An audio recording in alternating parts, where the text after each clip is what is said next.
আসসালামু আলাইকুম। আপনারা সবাই কেমন আছেন? আশা করি সবাই ভালো আছেন। তো আজকে আমার ছেলের সুন্নতে খাতনা, এই জন্য আমি সকালে উঠছি, ওইটা সম্পূর্ণ কাজ করছি। আর এখানে আমার দুলাভাই চিৎকার ওইরা ঘুমাই রয়েছে আইছিল, কিন্তু আর আমি ঘর দৌড় গুছাইছি, আমি রান্না করতেছি। আসলে কি রান্না করবো ভাবতেছি, থাল বাসন মলতেছি। থাল বাসন মাজা পরে বেয়ে দুলাভাই কী করে। আর বসাইছি, গোস্ত বসাইছি, আর ভাত রান্না করছিলাম। থাল বাসন মাজতেছে না, আর অনেকগুলো থাল বাসন জমা ছিল, আমি মাজি নেই। আমার অনেক টেনশন আসছিল, তো চিন্তা আমি কোনো কাজই করিনি, পরে যায় সব কাজ করছি।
ইয়া এসে গেছে ভালো লাম টক করে দিও। তুমি খেয়েও তোমার ভালো দিলাম, খেয়েছি খেয়ে দিন আমার লাগবে বিকাল বাজার জন্য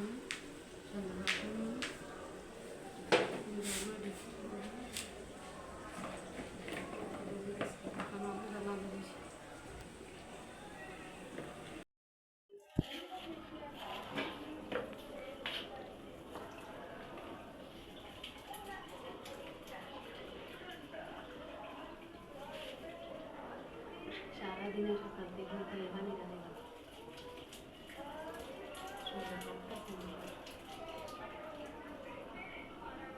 মোবাইল দোকান আছে সামান খুঁজে দেয় না, এমন পিপাসায় ধরছে। আর স্কুল যাওয়া শিখতেছে, মাঝে মাঝে আমার ঠিক অবস্থা, মাঝে কাছে দেখা তিনি বলতেছে ভাই টাকা দেন অনেক ঘুরবে। তো একটা নিজে খেতে গেছে না, সবাই ছোটো ছোটো বাচ্চা নিয়ে রাখছে, তো আমার খেয়াল আমার কয়ে থাক একটু বসে নিয়ে যা পাক কিনে দিয়েছে না, তোমার ওই রাজা দিতে লোক নাটক করে পাক কিনে দিয়ে পাকিয়ে দিয়ে গেছে, পাকিয়ে গেছে ওই যেটা নি ছাগল সরের আসা যায়, আর হেডে গেছে হেডে একটু বড় আমার মূল দিক তাকে চিনে না আমার না আমার আমার একটু বড় বড় মনে করে দিক তাকে হ্যাঁ জানো সে সময় তাকাই আমার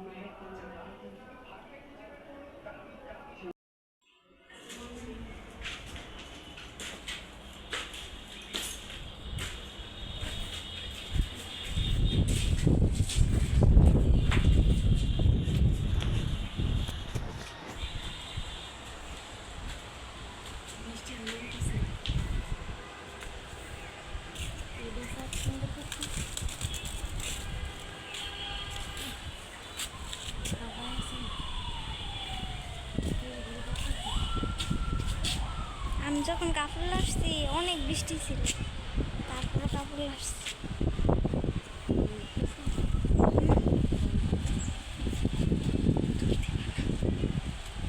আচ্ছা পরে দিও।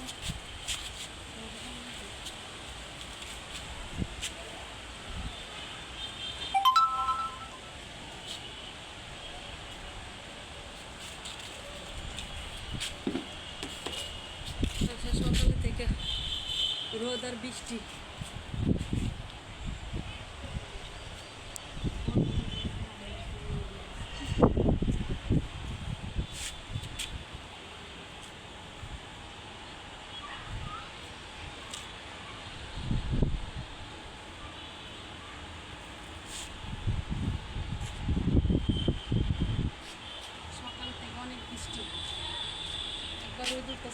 বৃষ্টি হইতেছে।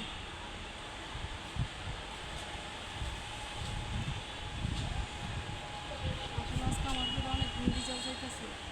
সকালে দেড় পর্যন্ত পানি খেয়েছি। এখন মনে বাজতেছে 4টে। আজকে 2 দিন ধরে কোনো খাওয়া নেই, বলতে শিখতে শিখতে আলহামদুলিল্লাহ আমার ছেলে সম্পন্ন সুন্নতে খাতনাটা সম্পন্ন করছে।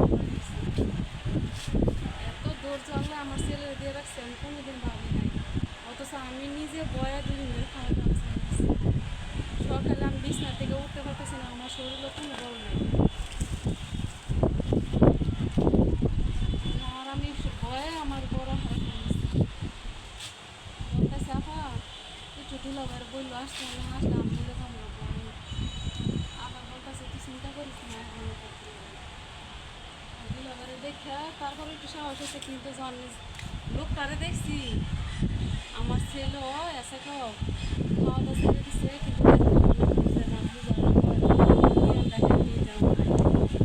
হ্যাঁ মনে করতেছে কি হ্যাঁ এটা সেটা বলতেছে। তাও আল্লাহ যে কেমনে যে চলে সত্যি আল্লাহ আমার ছেলে দিয়েছে সব আমার আল্লাহ ছেলে সব পারে।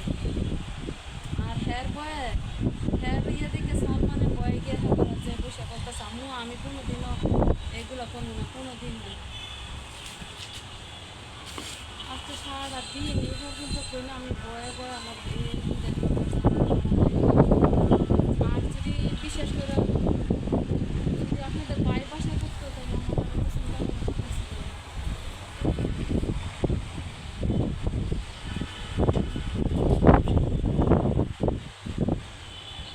আমি আল্লাহর কাছে বলি আল্লাহ যাতে বিবেক দেখ, জ্ঞান দেখ।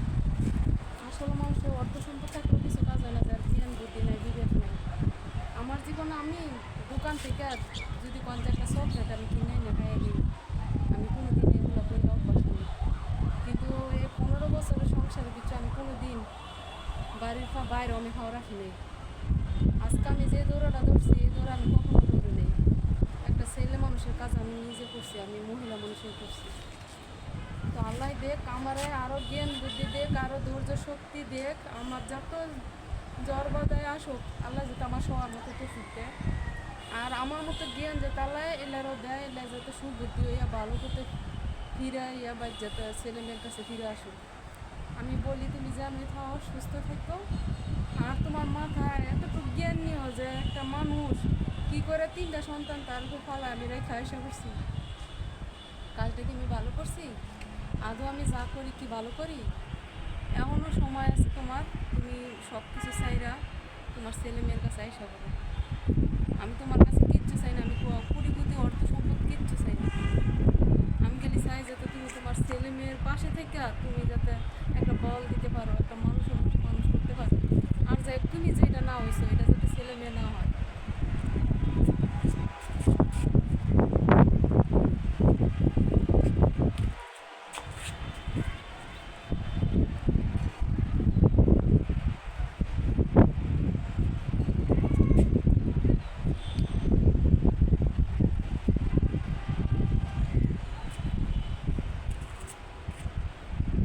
আসলে আমি বাবে এক হয় আর এক, বাবে এক হয় আর এক পরে আর এক। আমার কথা হচ্ছে আমি কোনোদিন ভাবি নাই যে আমি এরকম পরিস্থিতি পড়বো বা আমি এরকম শিকার হবো। তো আমার মতো কারো জীবন যাতে আল্লাহ এরকম না করে।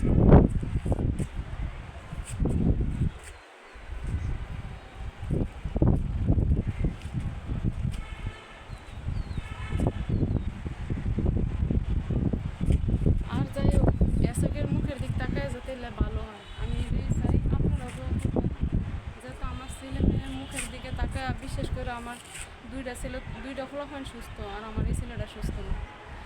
হ্যাঁ দেখা গেছে যেটা ইচ্ছে সেটা করে খাইতে পারবো, আমার মেয়ে বিয়ে দিলে শেষ। আর সালমানে দেখা গেছে একটা কিছু করে খাইতে পারবো, আর আমার এই ছেলেটা তো কোনো কিছু করে খাইতে পারবো না। এই কারণে তোমার অনুরোধ করে কই, তোমার আল্লাহ তোমার দোয়া দিয়ে করে কই, তুমি যা করো সব ভুল।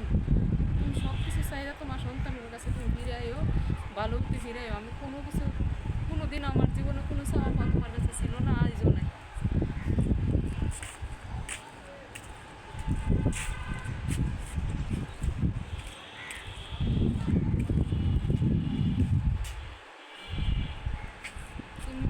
যে তোমার যা কিছু করো তুমি সঠিক করো, আর আমার ছাড়া তোমার যা বুদ্ধি দেয় তুমি মনে করো সবার বুদ্ধি ভালো, আমার বুদ্ধি খারাপ।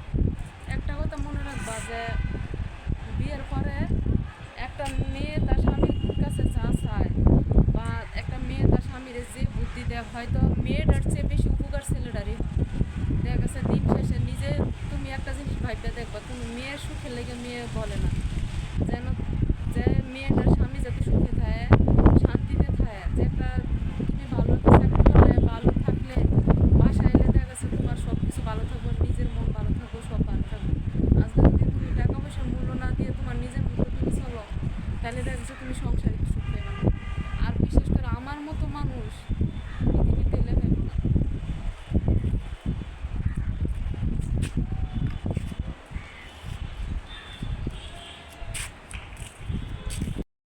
আসসালামু আলাইকুম। অবশেষে আমি তৈরি কেন? বলতেছে অবশেষে আমার কাজটা হয়ে গেল। আপনারা সবাই কেমন আছেন বলো? আপনি আন্টি আঙ্কেলরা তোমরা কেমন আছেন? কেমন আছে? আশা করি সবাই ভালো। সবাই ভালো আছে। আমার জন্য দোয়া আমার করেন, জন্য দোয়া করেন। আমি যেন তাড়াতাড়ি সুস্থ আমি হই। যেন তাড়াতাড়ি সুস্থ হই। আসলে বলতেছে আপনারা সবাই এর জন্য দোয়া করতেন, হ্যাঁ যেন তাড়াতাড়ি সুস্থ হয়। আসলে আমি কোনোদিন ভাবি নাই যে আমার ছেলেটার আল্লাহ এত ধৈর্য শক্তি আল্লাহ দিব, কিন্তু আলহামদুলিল্লাহ আমার ছেলের আল্লাহ অনেক ধৈর্য দিছে, অনেক জ্ঞান দিছে। আর 5টা বাচ্চার চেয়ে বেশি অনেক অনেক জ্ঞান, অনেক জ্ঞান দিছে। আর আসলে আজকে ভিডিওটা করলাম নইলে তাও করছি। সকালে আমি মানে হেয়ার সোমেতে কাট নেওয়ার পরে ওষুধ আনতে গেছিলাম, আমার সাথে অনেক বড় একটা দুর্ঘটনা ঘটছিল। আল্লাহর রহমত আছে, অশেষ রহমতে আল্লাহ আমি আজও বাচ্চা রয়েছি। যে একটা ঘটনা আমার সাথে ঘটছিল, আমি হয়তো আমার ছেলে মেয়ে আজকে আমার মুখে দেখতে পারতো না। দেখা গেছে আমি রিক্সার থেকে উঠছি, এমনি আমার হাজার মাথায় টেনশন, রাইতে তো আমি ঘুমাইতে পারি না। তারপরে তো দেখা গেছে আমার ছেলের ভয়, আমি মানে লোকটারে দেখে আমার আরো ভয় লাগতেছে। পরে ভয় ভয় আবার হলো খাওয়া দাওয়া না, আমি একলা মানুষ, আমি এদিকে যাইতেছি এদিক যাইতেছি। তারপরে তো গেছি ওষুধ আনতে, লোকটা মানে বলে গেছে যে তাড়াতাড়ি 1 ঘন্টার ভিতরে ওষুধ খাওয়ানো লাগবে। গেছি অটো দিয়া 12:30 মন নামছে, আমার ওষুধ 12:30 মন নাম না, খালি অটোতে ভাড়াটা দিয়ে খেলে আমি মানে ঘুরছি এইদিকে, মানে ভাড়াটা দিয়ে খেলে এইদিকে ফিরছি, হঠাৎ করে কই মানে একটা ফুন্ডার 2টা লোক আসে আমার এমন ভাই একটা বাড়ি দিছে, আমার এই হাতটা মাইতে বাড়ি দিয়ে আমার ঠাস করে ফেলাই দিছে নিচে। মানে কোনো হরেন দেয় নাই, কিছু নাই, হঠাৎ করে। লোকটা বয়সটা হইব গিয়ে আপনার 50-60 বছর বয়স হইব, লগে আরেকটা লোক আছে। পরে আমি অটোলার উঠতে আমি বলতেছি দেখছেন কাজটা করলো কি, পরে এই লোকটা মানে চলতি ফুন্ডারটা থেমে গেছে আমার বাড়িটা দিয়া। আল্লাহর রহমত আছে, খালি আমি এটা ব্যথাটা হয়েছি যে আমার হাতটা ভাঙে নাই, কখনো আমার ব্যথা অনেক ব্যথা। পরে লোকটা আমি বলতেছি আপনি এটা কি করলেন, আপনি কি দেখবেন না যে এরকম একটা সিপের ভিতরে যে আপনি ইয়ে পুন্ডাটা ঢুকাই দিলেন, আপনি কি 100 বার দেখে আবার ঢুকাবেন না? বলতেছে তোমারই তো দোষ, তোমার দোষ। আমাকে আমার দোষ কি করে হইলো? পরে আমরা যে অটো তুলছি অটোর মধ্যে মানে 2টা ছেলে ছিল, এই 2টা ছেলে আবার নামছে, নাইমা দেওয়া মানে লোকটার কলার ধরছে, মারধর করতে। বলতেছে তুই কেমন হুন্ডার চালাস, তোর হরেন নাই সরেন নাই, দোষটা তো তোর, তুই হরেন দিবি না, মানুষ অনেকটা দূরে থেকে হরেন দিতে হয়, তুই তো দেশ নাই, তুই তো উল্টা মহিলাটার ট্রেনে উঠাই দিস। আজকে যদি মহিলাটার একটা তুমি দুর্ঘটনা হইতো বা যেভাবে পড়াটা করছে মাথাটা হেঁটে যেত গা, তখন কি অবস্থাটা হইতো। পরে কলারও ধরছে, আমি জানতেছি যে থাক আল্লাহ পাক আছে আমার বাঁচাইছে, হয়তো আমার 3টা সন্তানের দিকে তাকায় আল্লাহ আমার এই বিপদে বাঁচাই দিছে। আল্লাহ বুঝে যে আমি যদি আমার সন্তানগুলোর পাশে না থাই আর পৃথিবীর কেউ নাই। পরে আমি বলছি থাক লোকটার ছেড়ে দেন, আল্লাহ তো আমার কোনো বিপদ দেয় নাই, হয়তো আল্লাহ আমার হায়াত দান করছে এই কারণে থাক ছেড়ে দেন। পরে বলতেছেন কেন সামু কেন দেয়, আপনার লগে কি বড় একটা ঘটনা ঘটালাম, কই থাক ভাই ছেড়ে দেন। পরে লোকটার ছেড়ে দিল। পরে আমার বুকটাতে এমন একটা ভয়, আমি মানে যেন ওষুধ আনতে গিয়ে ডাক্তার নাকি আমি 2 পা কাঁপতে কাঁপতে আমি মানে দাঁড়াইতে পারতেছি না, তাড়াতাড়ি করে গিয়ে বসে পড়ছি। আবার হলো মোবাইলও রেখে গেছি বাসায়, কোনো মোবাইলও নেই নেই। আমার মাথা হাজার মানে চিন্তা বুদ্ধি নেই কি করবো। পরে তাড়াতাড়ি করে বাসায় এলাম। কিন্তু ভিডিওটা করার মতো মন ছিল না আমার, তাও করলাম। শুধু আপনাদের জন্য করলাম ভিডিওটা। আর যদি আমার ভিডিওটা ভালো লাগে, একটা লাইক, একটা শেয়ার, একটা সাবস্ক্রাইব